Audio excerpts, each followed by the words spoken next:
నమస్కారం. ఆనందంగా ఆరోగ్యంగా అందరూ బాగుండాలని ఆ దేవుణ్ణి కోరుకుంటున్నాను. దీనికి ముందు నా వీడియో చూసిన వాళ్ళందరికీ, నన్ను సపోర్ట్ చేసిన వాళ్ళందరికీ కృతజ్ఞతలు. చూడని వాళ్ళు, కొత్తగా చూసేవాళ్ళు చూసి నన్ను సపోర్ట్ చేయండి.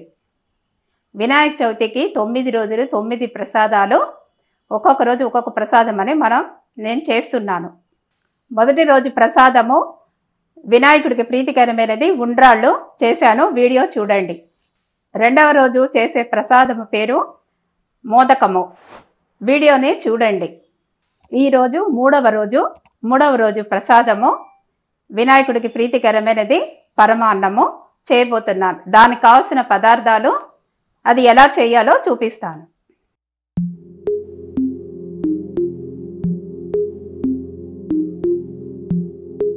ఎస్ఎస్ అప్లోడ్ ఛానల్స్కి స్వాగతం. పరమాన్నముకి కావలసిన పదార్థాలు: బియ్యము, నానబెట్టిన బియ్యము 1 గ్లాసు, ఏలక్కాయలు దంచినవి 1 కప్పు, బెల్లము, జీడిపప్పు కొంచెము, నెయ్యి కావలసినంత, 1/2 లీటరు పాలు. ఇది పరమాన్నం తయారు చేయడానికి కావలసిన పదార్థాలు. పరమాన్నం తయారు చేయడానికి కావలసిన పదార్థాలు చూపించాను కదండి, ఎలా తయారు చేయాలో చెప్తున్నాను. ఫస్ట్ మనం స్టవ్ ఆన్ చేసుకొని వెడల్పాటి పాత్ర పెట్టుకోవాలి. మన దగ్గర లేకపోతే కుక్కర్ అయినా పెట్టచ్చు, లేదు మన దగ్గర కొంచెం వెడల్పుగా బాగా బరువుగా ఉండే పాత్ర పెట్టుకోవాలి, ఎందుకంటే అడుగు మాడకుండా ఉండాలి. నా దగ్గర అవన్నీ లేవు కాబట్టి కుక్కర్ పెట్టి చూపిస్తున్నాను. ఇప్పుడు ఫస్ట్ 1 గ్లాసు, ఈ గ్లాస్తో 1 గ్లాసు నేను బియ్యము నానబెట్టుకున్నానండి. 1 అరగంట నానబెడితే తొందరగా అవుతుందని. ఇప్పుడు నీళ్లు తీసుకోకూడదు, ఈ యొక్క బియ్యాన్ని మాత్రమే వేయాలి. బియ్యాన్ని వేసుకొని నేను 1/2 లీటర్ పాలు ఇది కాచి పెట్టానండి. ఇందులో 1/2 లీటర్ పాలు కాచాను. ఇందులో ఫస్ట్ ఒక 2 గ్లాసు పోసుకొని తర్వాత కావాలంటే పోసుకోవాలి. 2 గ్లాసు పోస్తున్నాను.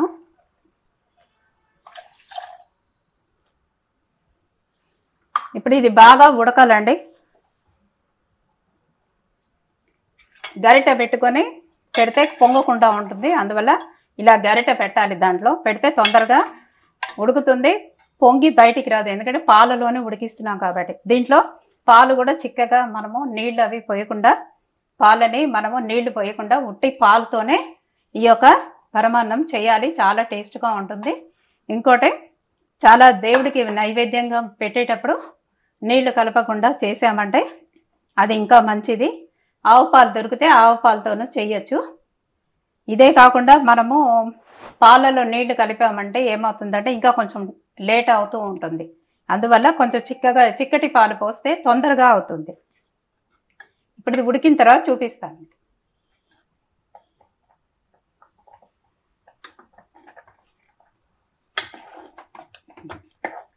అన్నం బాగా ఉడకాలండి.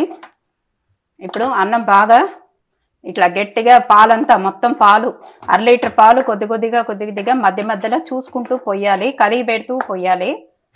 ఇప్పుడు కొంచెం చిక్కబడింది, అన్నం అయిందా అని చూడాలి. ఇట్లా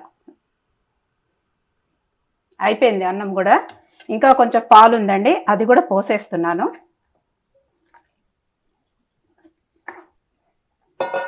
ఇది కొంచెము అయ్యే లోపల మనం ఏం చేయాలంటే, ఇది పక్కన స్టవ్లో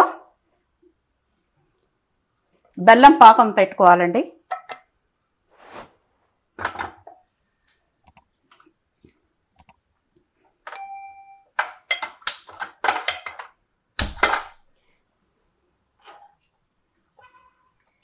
ముందు డ్రై ఫ్రూట్స్ని చేస్తున్నాడు. ఒక నెయ్యి వేస్తున్నాను ఫస్ట్, ఒక 2 స్పూన్లు.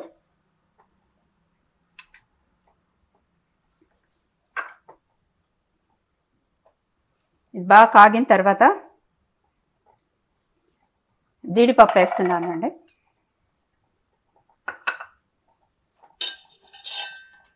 జీడిపప్పు వేసి బాగా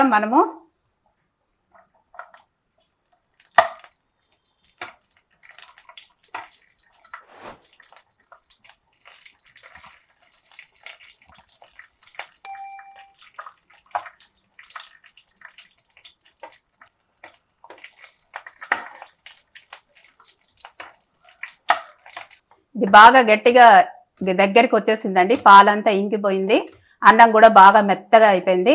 ఇప్పుడు ఈ స్టవ్ ఆఫ్ చేసేయాలి. ఈ స్టవ్ ఆఫ్ చేసి ఇది బాగా ఆరాలి. ఆ లోపల మనము ఇవన్నీ పక్కన పెట్టుకుందాం. ఇప్పుడు డ్రై ఫ్రూట్స్ తీసి ఒక దీంట్లో బౌల్లో వేసుకుంటాను.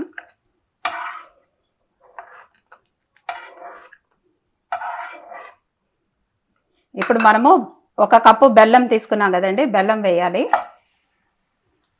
వేసి బాగా కరిగించాలి అంతే, ఇంకేం చేయొద్దండి. పాకం అంతా రానవసరం లేదు, జస్ట్ ఇది కరిగితే చాలు. కరిగిన తర్వాత ఇది బాగా చల్లారిన తర్వాత అప్పుడు ఈ యొక్క పాయసంలో, అంటే మనము పరమాన్నం చేసాం కదా దాంట్లో కలపాలి. ఇది బాగా ఆరకుండానే దీంట్లో కలిపితే మనకి విరిగిపోతుంది అనమాట. పాలుతో చేసాం కాబట్టి విరిగిపోతుంది. అందువల్ల ఇది ముందు బాగా కరిగిన తర్వాత దీన్ని చల్లారిన తర్వాతనే దీంట్లో పోయాలి. అంటే మళ్ళీ మళ్ళీ చెప్తున్నా, ఎందుకంటే విరిగిపోతుంది పాలు.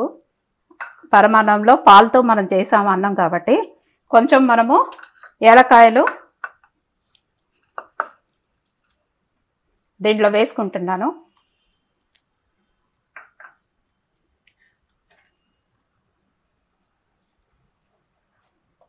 నీళ్ళంతా పోయిన అవసరం లేదండి, ఉట్టి ఆ వేడికే ఆ బెల్లం అంతా కూడా బాగా కరిగిపోతుంది. కరిగిపోయిన తర్వాత మనము ఫ్యాన్ కింద పెట్టి చల్లార్చి తర్వాత దాంట్లో ఫిల్టర్ చేసి పోసేయాలి. దాంట్లో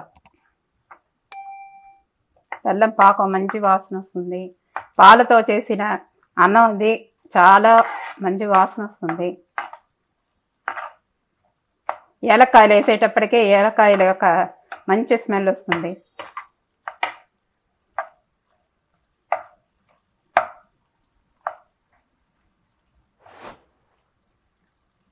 బెల్లం ఇప్పుడు కరిగిపోయిందండి.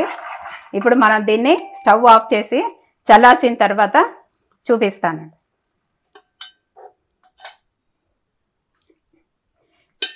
బెల్లం పాకము ఇప్పుడు చల్లారిందండి అన్నం బాగా, అందువల్ల దీంట్లో వేస్తున్నాను. బెల్లం పాకం కూడా బాగా చల్లారింది.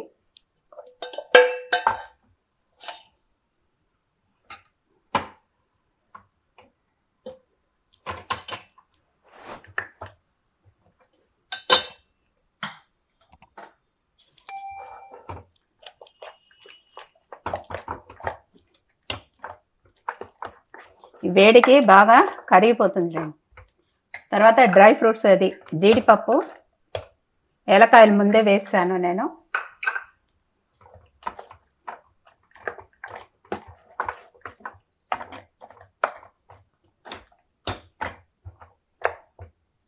పరమాన్నం రెడీ అండి. దీన్ని బౌల్లో వేసి చూపిస్తాను. పరమాన్నం రెడీ అండి. 3వ రోజు ప్రసాదము. జై బోలో గణేష్ మహారాజ్కి జై. సపోర్ట్ చేయడానికి సబ్స్క్రైబ్ చేయండి, ఎంకరేజ్ చేయడానికి లైక్ చేయండి, మీ వాళ్ళందరితోనూ షేర్ చేయండి. నమస్కారం.